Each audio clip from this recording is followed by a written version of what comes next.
મહેસાણા ભાજપના નેતાઓએ 1 વર્ષ સુધી સોનું નહીં ખરીદવા, વિદેશ ટૂર નહીં કરવા અને બિનજરૂરી ઈંધણનો ઉપયોગ નહીં કરવા સોગંદ લીધા. સંકલ્પ લઉં છું કે માનનીય પ્રધાનમંત્રી મોદી સાહેબે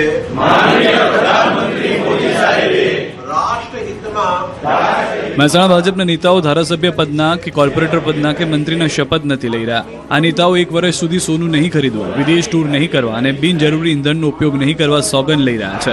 વડાપ્રધાન નરેન્દ્ર મોદીએ યુદ્ધની સ્થિતિને ધ્યાનમાં રાખીને લોકોને સોનું નહીં ખરીદવા, ઈંધણ બચાવવા અને વિદેશમાં ફરવા નહીં જવા અપીલ કરી છે.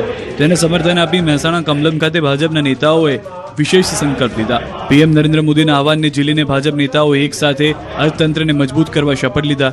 1 વર્ષ સુધી નહીં ખરીદવામાં આવે સોનું, 1 વર્ષ સુધી વિદેશ પ્રવાસ ટાળીને સ્વદેશી પ્રવાસને વેગ આપવાનો લીધો સંકલ્પ. બિનજરૂરી ઈંધણનો વપરાશ ઘટાડી પેટ્રોલ ડીઝલની બચત કરવાના પણ લેવાયા શપથ.